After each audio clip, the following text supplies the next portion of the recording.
آپ لوگ یہ نہ سوچا کریں کہ جب بہت بڑے بڑے لوگ اسلام کے خلاف بیان دیتے ہیں تو اس سے کچھ ہو جائے گا۔ اسلام کے خلاف تو ابو جہل بھی بہت بولا، عتبہ نے بھی بہت بولا، کیسر و کسریٰ بھی بہت بولے، فرانس کا رچرڈ بولتا رہا۔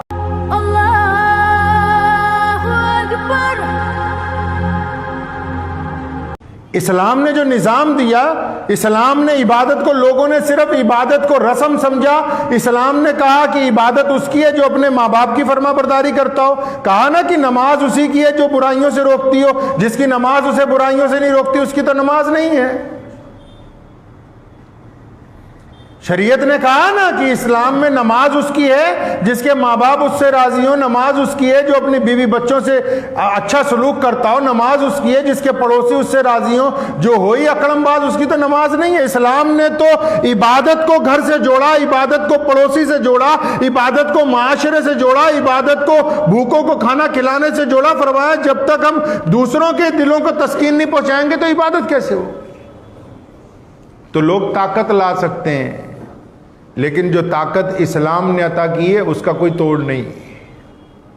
پہلی خوبی آپ دیکھیں پوری دنیا کے جو مسلمان ہیں، بہت سارے لوگ اسلام کے مخالف باتیں کرتے ہیں لیکن مسلمان اطمینان سے کیا کرتے ہیں؟ وہ اسلام کے مخالفین کی برائی کرنے کی بجائے اسلام کی تعلیم کی بات کرتے ہیں۔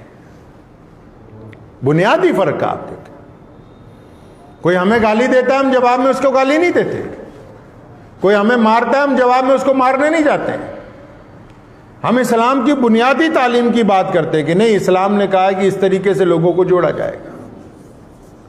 تو حضور علیہ الصلوۃ والسلام تنہا تھے، ابو جہل آ گیا، اس نے سارے مکے کے جرنیل اکٹھے کر لیے۔ ان لوگوں سے جب حضور صلی اللہ علیہ وسلم کا دین نہیں سنبھلا، انہوں نے جا کے کیسر و کسریٰ کو کہا۔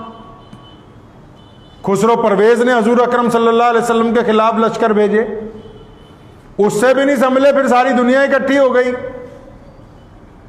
فرانس کے رچرڈ سے لے کے برطانیہ کی ملکہ تک۔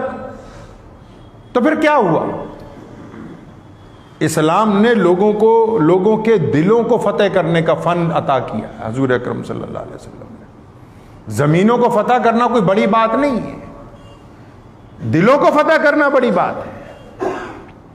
حضور نبی علیہ الصلوۃ والسلام نے، آپ اندازہ لگائیں کہ آج کے دور میں بھی جب ابھی بھی بہت سارے ایسے لوگ ہیں جو انسانوں سے نفرت کرتے ہیں، ایسے دور میں حضور علیہ الصلوۃ والسلام تشریف فرمائے مکہ مکرمہ کی ایک وادی میں، تو ایک بدو آتا ہے جو عام دیہاتی ہے اور جس کو لوگ نوکر رکھتے ہیں اور تنخواہ نہیں دیتے، صرف کھانا کھلاتے ہیں، جس کا رنگ بھی کالا ہے، کپڑے نہیں پہنے ہوتے ڈھنگ کے، پھٹے ہوئے ہوتے ہیں کیونکہ سال میں ایک جوڑا ملتا ہے، پیروں میں جوتی بھی نہیں ہوتی۔ تو اس بدو نے آ کے جب اس نے دیکھا کہ لشکر ٹھہرا ہے، لوگوں سے پوچھا کون ہے، پتہ لگا محمد الرسول اللہ ہیں، حضور صلی اللہ علیہ وسلم کی خدمت میں حاضر ہوا اور آ کے کہنے لگا کہ آپ کیا تبلیغ کرتے ہیں؟ فرمایا میں اللہ کی طرف بلاتا ہوں، ایک اللہ کی عبادت کا پیغام دیتا ہوں کہ میں اللہ کا رسول ہوں۔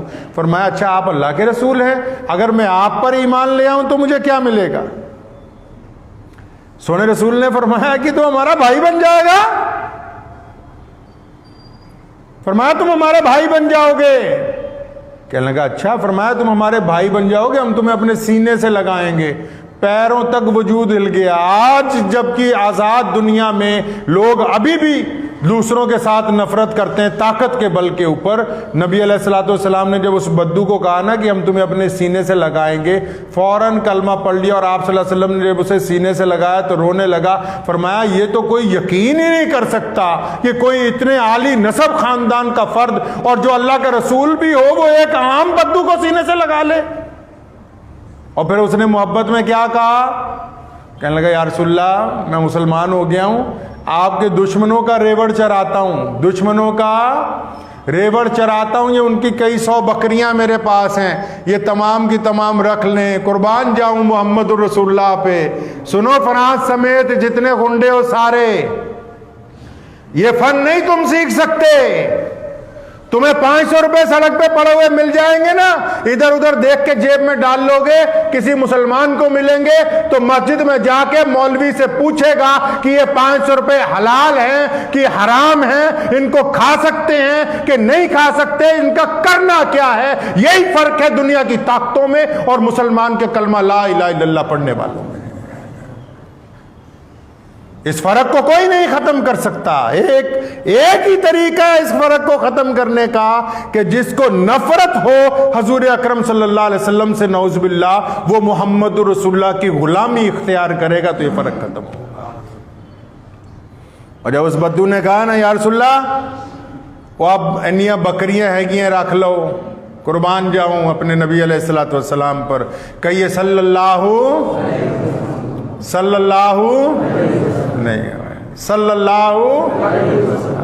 قربان جاؤں حضور اکرم صلی اللہ علیہ وسلم پر. فرمایا نہیں، اب تم مسلمان ہو گئے ہو. مسلمان ایماندار ہوتا ہے. فرمایا اب تم مسلمان ہو گئے ہو، مسلمان ایماندار ہوتا ہے. اب ان بکریوں کو لے کے واپس اس کے مالکوں تک جاؤ، ان تک یہ پہنچا کے آؤ اور یہ بتا کے آؤ کیونکہ میں کلمہ لا الہ الا اللہ محمد الرسول اللہ پڑھتا ہوں، ہمارے دین میں بددیانتی حرام ہے، اس لیے تمہاری امانت تمہیں لوٹانے کے لیے آیا. تو آپ لوگ یہ نہ سوچا کریں کہ جب بہت بڑے بڑے لوگ اسلام کے خلاف بیان دیتے ہیں تو اس سے کچھ ہو جائے گا. اسلام کے خلاف تو ابو جہل بھی بہت بولا، عتبہ نے بھی بہت بولا، کیسر و کسریٰ بھی بہت بولے، فرانس کا رچرڈ بولتا رہا، بہت دنیا بولتی رہی.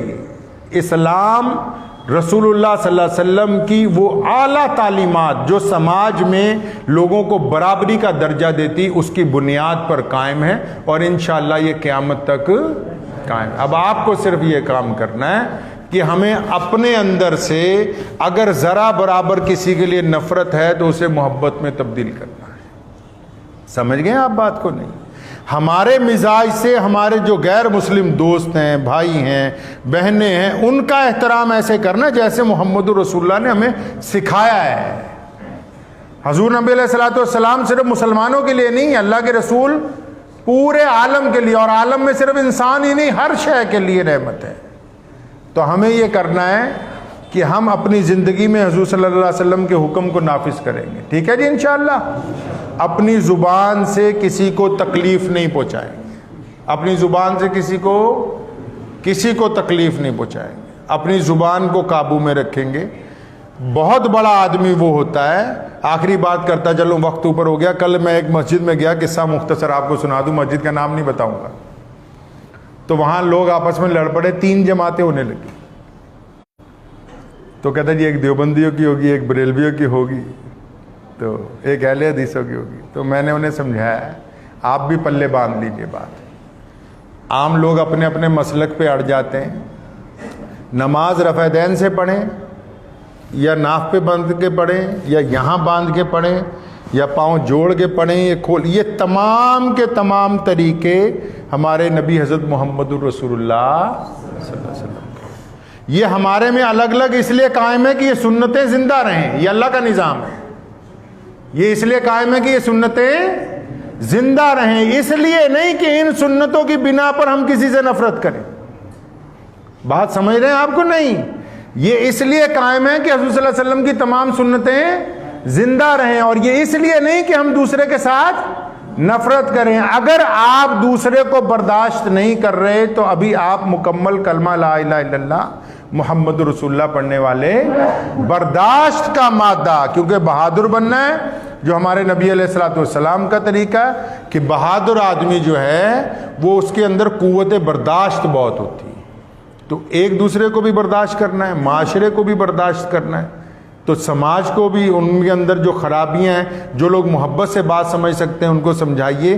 فتویٰ دے کے دوسرے کے دل میں نفرت پیدا کرنے کی کوشش نہ کیجیے. مزے کی بات وہی ہے، اللہ تعالیٰ کو وہ بندے پسند ہیں جو اللہ کے بندوں سے محبت کرتے ہیں، جو اللہ کے بندوں سے محبت کرتے ہوں. اور اگر مذہب کی بنیاد پر نفرت کرنے لگے، اور لوگ کر رہے ہیں آپ بھی کرنے لگے، اور برادری کی بنیاد پر نفرت کرنے لگے یا مسلک کی بنیاد پر نفرت کرنے لگے، پھر آپ میں اور ان میں کوئی فرق نہیں ہے.